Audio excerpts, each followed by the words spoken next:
Hello and welcome to the home of the Ghost Owl, continuing with our look at the Warhammer The Old World Rulebook, and we're now looking at battlefield terrain.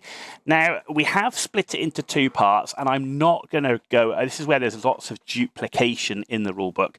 We're not going to go through all of the terrain rules again, but there are some interesting points of terrain that I do want to point out during this, and there are also things like special features with rules that we're going to cover as well. So let's dig into battlefield terrain, but this is not a repeat of the rules for terrain that we have already covered in earlier videos. So how much terrain do you really want?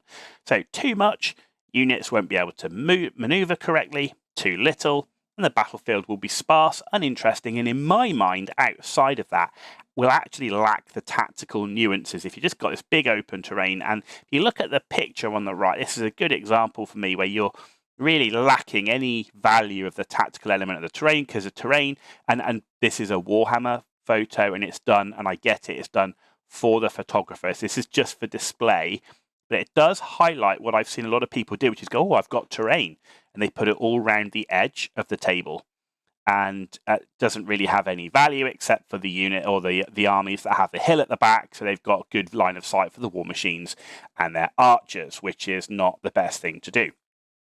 So, and if you look in the middle, it's all completely open. Where's the tactical nuances in that outside of the basic rules? Whereas if you had something right in the middle here, you'd have to maneuver around it. It would block line of sight. It wouldn't mean that your archers can be shooting halfway across the board, right? Because there's stuff in the way. So I do recommend getting the terrain on there, as we're going to talk about. But I do recommend, as it says there, getting the terrain where it actually can impact lines of sight and have value on the battlefield to make you think tactically. Though I would suggest playing a few games with little terrain when you're starting out, the best thing to do. So having a board like this for your first few games is probably a good thing.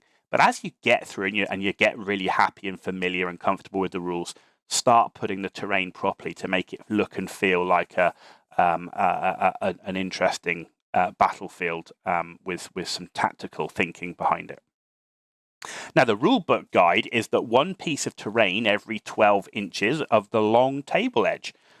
So if you had a 72-inch long table edge, that would mean that you'd want 6 terrain features. Now, a terrain feature should be no less than 2 inches, but it should be no more than 12 inches across. So if it's 2 to 8 inches at its widest point, then you should count that as one terrain feature, and this is for the purpose of number on the board as opposed to any rules. If it's 8 to 12 inches at its widest point, count it as 2 terrain features. And if it's more than 12 inches, which I'm not sure I really recommend that, but then do count it as 3 terrain features. If you're going to have something that's bigger than 12 inches at its widest point, you're probably doing something more in a narrative battle. You wouldn't want to see this that bigger terrain feature on something that was more matched play or tournament style, right? Because it would have too big an impact on the tabletop.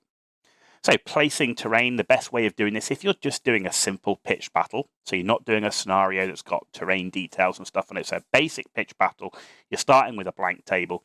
Look at the sizing above and determine how many terrain features to use. Then each player would then choose a number of terrain features. So you've got your box of terrain there in front of you, and each person's gonna pick one at a time. So I might pick the wood, the next person picks the hill, then you pick a tower or whatever, right? All the different terrain features you can have. And then the winner of a roll-off places the first terrain feature. Players then alternate placing the terrain features, and terrain features cannot be placed within 12 inches of each other, which is a good thing. So when you're thinking again about the size of units, and we've heard talk of these units that are massively long, well, think if you've got a 12-inch gap between units, that's anything longer than that, you're not going through it, right? And then you've got to think how you maneuver around it. And that's why, again, it's important for me that you actually do put terrain in the board, like on the board, not around the edges, because you're not going to have these crazy long units, because they're just going to have little impact. They're going to have reduced lines of sight. They're not going to be able to maneuver at all. So if you think that 12 inches within between, or space between them, that's kind of the space you've got to move around. And you also can't have your terrain feature within 12 inches of the center of the battlefield. And again, that's a good thing because we're going to come on to something else where we're looking at the center of the battlefield. So categories of terrain, you've got open ground, and that can be things like grassy field, sandy flat, some parched earth. So generally stuff that's pretty open. Doesn't have to be perfectly flat, but you look here, there's a lot of stuff here. You need roads, the corner here, that's considered, completely sort of open terrain. Even this over here, that might start to, if that looks a bit sort of swampy, so you're probably in difficult terrain. But all this sort of thing here, the roads and this area around the corner, definitely very much open ground. Difficult terrain, so scrubland, rocky ground, shallow streams or fjords where you can actually walk across through the water. So that could be a shallow stream, for example. Thick mud or woods, so you've got woods at the back here, that can be difficult terrain. This here could be your rocky ground or your sort of your scrubland area. So that is your difficult terrain. Dangerous terrain, very rocky ground, which I suggest this is probably not well represented by very rocky ground. Deep swamps, fast flowing rivers. This could actually be either a shallow stream or a fjord, or it could be a fast flowing river. Same terrain feature, you just agree it at the beginning of the battle with your opponent. And that's going to be the biggest thing here is, it's not self-determined in a lot of cases. Like a forest is a forest, but is it a dense one or is it a normal one, right? So that could be difficult terrain or it could be dangerous, but you can agree that up front. The same with the river, right? So unnatural magical terrain features, dense or dangerous woods, and steep or rock-strewn hills. So you could potentially say this is a steep or rock-strewn hill, or it could just be a normal hill. Again, the important thing with terrain is agreeing with somebody up front. So you've chosen your terrain, and when you pick that terrain out of the box, you can go to your buddy or your playing partner and go, this is a dense or dangerous wood, and then he can agree. So he knows when you're placing it down, and you know when you're placing it down, what rules are going to be impactful with that piece of terrain. Very important to agree this up front. Right, you've got impassable terrain. That's your rock spires, your deep rivers, sheer cliffs, most buildings, and high linear obstacles such as castle walls and fortifications. So that's just, again, I would suggest that impassable terrain, most of the time, except for deep rivers, it's going to be pretty clear when you look at the actual piece of terrain. Like, if you're looking at my beloved Warhammer Fortress, and I never managed to get the whole thing, I only managed to get the gatehouse. I'd love if this came back. If you look at that, it's going to be pretty clear, right? That's going to be impassable terrain. The only thing I would suggest you probably have to agree up front is something like a sheer cliff or a deep river. Low linear obstacles, they're pretty obvious. Hedges, fences, ditches and furrows for your low linear. Your high linear obstacles, castle walls and fortifications. I mean, you look at it, you can clearly see that is a high linear obstacle. And then woods. So you've got woods here. So woods must have defined boundaries to allow for trees to be removed to facilitate movement. Right. So here is some woods. Now, if you've got your unit on a movement tray, you're not going to be moving it through those trees, right? They're in the way.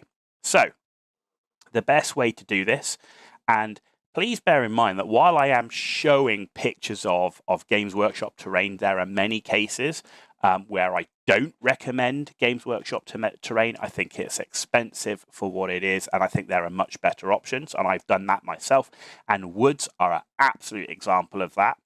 But whatever you're doing for your woods, you want some sort of template on the ground, like you can see that runs around the outside here, and your trees on it, and you want your trees movable so that you can pick them up, move them out of the way, so you can move the unit on its movement tray into the wood, and you know it's in the wood because it crosses the edge of the template, right? And then once you've finished, once the unit's moved on, you can put the tree back because you can see where the hole for it is on here. And again, I do recommend magnetizing those trees. It just saves the person with a ruler, a tape measure, or their arm knocking all the trees over. But like I say, there are many, many good options. And while I do love some of Games Workshop's terrain, particularly some of their older fantasy terrain for fantasy, And in particular, I do like the castle, the modularity of it, simpleness of it. The trees, there are so many different options out there, from everything from model railway trees to all sorts of other game system trees, which are a fraction of the cost, with tons of different tree designs, height, thickness, and everything else. So I definitely, if I'm looking for a forest, and much, you can get much more variety on templates if you don't even make your own one. My trees and forests are bought from third-party suppliers, and I'm not going to go into them here. There's so many out there. To be honest, if you Google it, the only thing you need to make sure is you get the right scale. But definitely on terrain, I wouldn't be defaulting to Games Workshop unless there's something specific that you want. So we're going to see some of the ones that I particularly like. I particularly like Warhammer Fortress, not available anymore, but if you're able to get it, that's particularly nice. But hedges, fences, trees, hills, rivers, all that sort of stuff, there's so much out there at a fraction of the cost of anything that you might get from Games Workshop. So do take that into account. So coming on to hills here. So hills are generally treated as open ground unless they're particularly rocky. And again, hills, I really don't recommend buying anything that comes out of Games Workshop for hills. A hill is probably the simplest thing in the world that you could ever make yourself. It literally, I mean, you can make it from anything, but typically here, you can use some polystyrene, for example. You just cut it to the shape you want, the size you want, cover it in PVA glue. Personally, I like to spray it green first, because then you don't get the gaps in the flock. But spray it green, for example, and then put some PVA glue on top once the paint's dried, and then you just cover it in green flock. And again, you can do that for an absolute fraction of the cost. And hills are a key part of Warhammer Fantasy. Not only do they give you advantages with lines of sight and the extra rank for the archers, but they also block line of sight. So I actually prefer not a single piece of hill like this. I prefer like one big base, then with a little smaller one on top to create like a stepped hill, if you like. It makes it easy for rank. So try and keep the slopes quite narrow and build your slope up as steps, because it makes it, I think, more. I think it makes it easier to use it in gameplay when you're putting that second rank. For example, you can clearly see it sits above the front rank for the archers, and that sort of thing. So I think it makes it kind of easier to play on, but so easy. And if you really don't want to make your own, again, there's 10 tons of places you can go and buy hills, even particularly stepped hills out there for this type of game. Battlefield decoration, which is less than 2 inches at the widest point, so stacks of barrels, a little roadside shrine, small stones sort of strewn along the edge of ruins, or even clumps of moss that you might put throughout to make it look like sort of little bits. This is just decoration, right? It shouldn't be in the way of the game. If it's in the way of where you're moving, you move it out of the way and put it back. It's just there to make it look nice. But don't underestimate when you've got a set of ruins, or you've got something out there that just strewing a bunch of moss around or some small stones can really make your terrain look part of the battlefield rather than just stuck on it. It's incredibly cheap to get hold of, again, from lots of third-party places out there, and it doesn't just have to be tabletop war game suppliers. You say you've got people that build things for model railways and scenery for all sorts of different things. So lots of options out there, and it can really have an impact on how your tabletop looks. And generally, it's pretty easy to play, particularly if you're like me, who uses a battlefield mat, because essentially you just fold the mat up, all the stones and the moss potentially go into a pile, and then you can just tip that straight into a plastic tub or something like that. So pretty easy to clean up as well. Now, sometimes you're going to get terrain features where you've got combined terrain. That could be a hill on one side of it, could be an impassable cliff, or you might have a fence that goes on into a wood.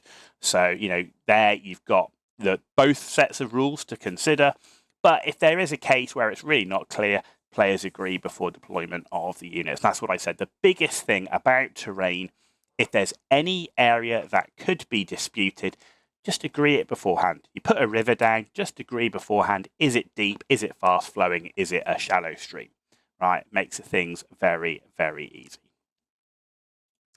Okay, then you've got special features. So, special features represent an important landmark, and this should be agreed upon before starting the game. Are you going to have a special feature? And if you are, what type of special feature is it? You can see on the right-hand side, this is a Games Workshop one from, it's actually a Lumineth one, where it's kind of this floating hill thing. So, unless specified otherwise, only a single special feature should ever be used, and I think that's probably a good thing. This is something that is going to confer significant benefits. It's something you want to fight over, and in games of Warhammer Fantasy, you don't want too many of these sort of objective things to fight over on the table, because you could end up everyone just sitting on it and never being in combat. You have to think compared to a game that's more skirmish orientated, or even someone that's maybe coming from Warhammer 40k. There's a lot less range attacks in this game, so you want to be in combat. So having a sort of central point of focus that you fight over is actually quite a good thing. So special features must be placed within 12 inches of the center of the battlefield. Now, this is a normal rule exception. We said that no terrain is ever placed within 12 inches of the center of the battlefield. Special features must be placed within 12 inches of the center of the battlefield.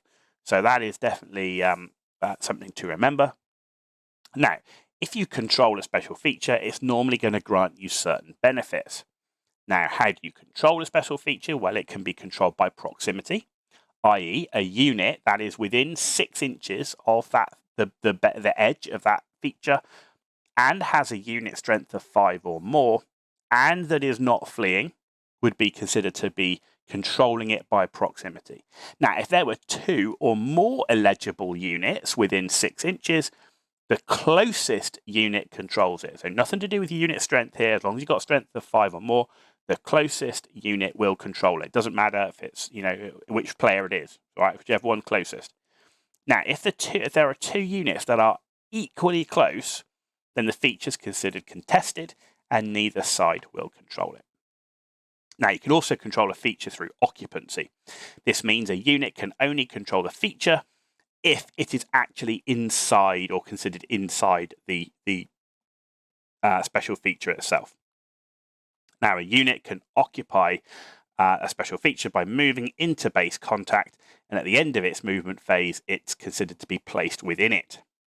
Now, whilst it's occupying a special feature, it cannot charge, but it can shoot and cast spells as normal and is considered to have a 360-degree vision arc. It can be shot at, but it is considered to be in full cover, so something to remember. So next up we have continuing with occupancy. When you measure, you make all measurements to and from the base of the special feature. So, for example, and I wouldn't necessarily suggest this is the best one to do it for, but here is the Lizardmen step pyramid, or Seraphon step pyramid if you're in AOS, which is actually what this was designed for. You would measure from the edge of the feature, not particularly if the unit was on top. You wouldn't measure to here, you measure to the base of the feature. Now, special features can only be occupied by a single unit. So it doesn't matter how big you make your feature, it can only ever be occupied by a single unit. A unit can lead the special feature, and it does so during the remaining move subphase, or by making a follow-up move, or by pursuing an enemy. And to do so, you place the unit so that at least one model is touching the base of the feature, and then the movement will end. Okay, that brings us to the end of this first part of the battlefield terrain. The next part, we're going to be diving into more detail on special features, their rules, and kind of how they work. So please tune in for that one. If you enjoyed this video, though, give it a thumbs up. If you didn't, give it a thumbs down. Let me know why in the comments down below, and hit that subscribe button, guys. Free for you to do. Few seconds for you to do, and it means a big deal for me. But thank you to those that have already done it and are already supporting my content. It is so much appreciated. You've been watching The Ghost Owl, and I'll see you all very, very soon.